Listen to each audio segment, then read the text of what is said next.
Okay, so today we're going to talk about this credit card. This is the Chase Freedom Flex card. This is a card that I use every day. Okay, so I told you guys we are going to start talking a little bit more about other topics. So not just news stories, but we're going to start talking about some other things that I think you might benefit from. I started using travel and cashback credit cards a few years ago, and it has changed my life. I've been able to travel all around the world, and it doesn't cost me a lot of money. It's actually less. It costs me less now than it did when I wasn't using travel credit cards. So we're going to talk a little bit about the Chase Freedom Flex card. But first off, you guys can do me a favor. Please hit the like button. It does help with the YouTube algorithm. Also, please subscribe to the channel. Hit that little bell notification. That way you'll get notified anytime we put out a video. Okay, so let's go ahead and get right over to this card, and we're going to talk about it.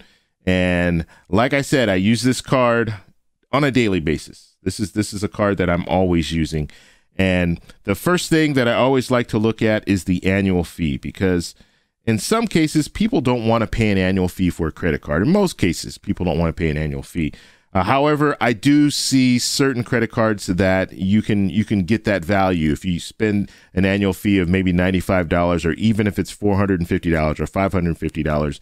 In certain situations, you can get that value out of the card every year. And if you can get that value out of the card, then it does make sense to go ahead and pay the annual fee. But to start off, for beginners, this is the perfect card because there's no annual fee, and this is a card that's a little easier to get than most credit cards when you're talking about travel credit cards or cashback credit cards. So this, you're looking at high sixes in your FICO score to get this card.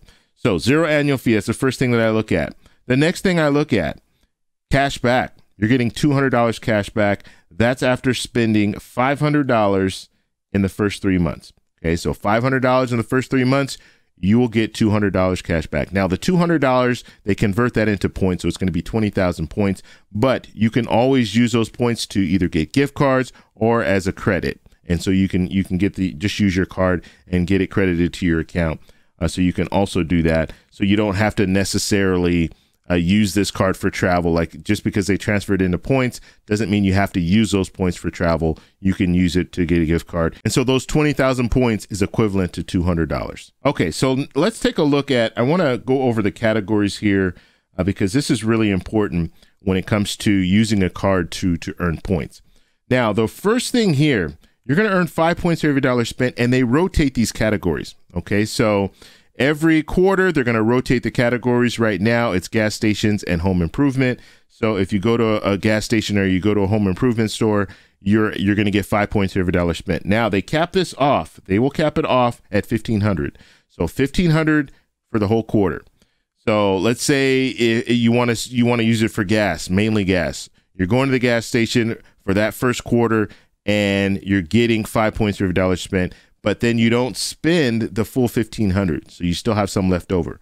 Right before this category ends, right before this category, the quarter ends, you can go ahead and get gift cards. So you can always use the gift card option, so get gift cards now and then use them later down the road.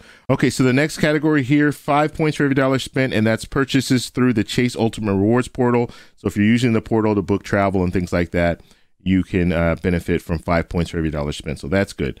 3 points for every dollar spent on dining in restaurants. This is big because there's the Chase Sapphire Preferred. So you have the Chase Freedom cards, Chase Freedom Unlimited, the Chase Freedom Flex card. Then above that, you have the Chase Sapphire Preferred card. That's an annual fee card, $95 annual fee. And then you have the Chase Sapphire Reserve card, which is, last year it was $450. They were going to make that change, but they didn't make the change because of the pandemic. And so I think this year is when they're going to up it to $550 annual fee. I do have the Chase Sapphire Reserve.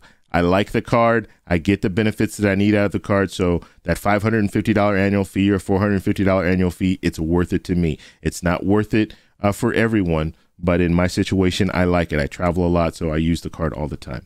So getting back to dining at restaurants. So with the Chase Sapphire Preferred, you're getting 2 points for every dollar spent for dining at restaurants.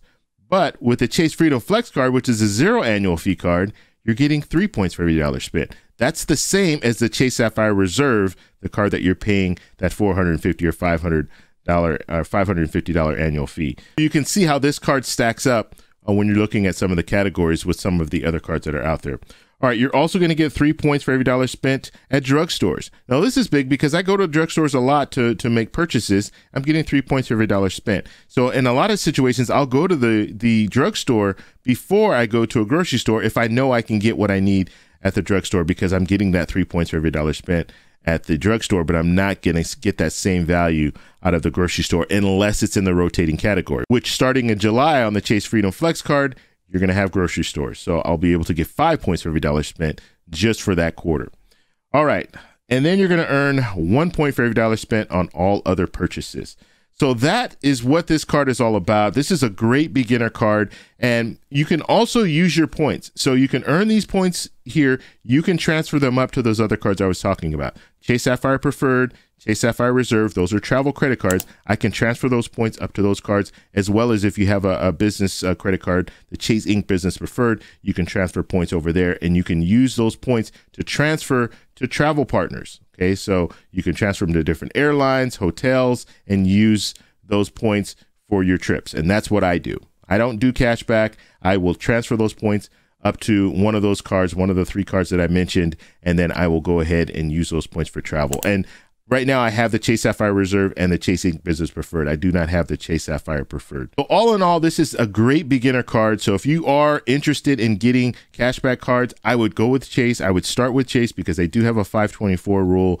And so what that means is you can only open up 5 new accounts within a 24-month period. So you want to go with Chase first, get those cards that you like with Chase, and then you can move into some of the other cards, Citi, American Express, some of the other brands that are out there if you want to do that. So if you guys have any questions about this, please post them down below. If you like this video, please give me a thumbs up. Please subscribe for more, and I'll talk to you in the next one. Bye.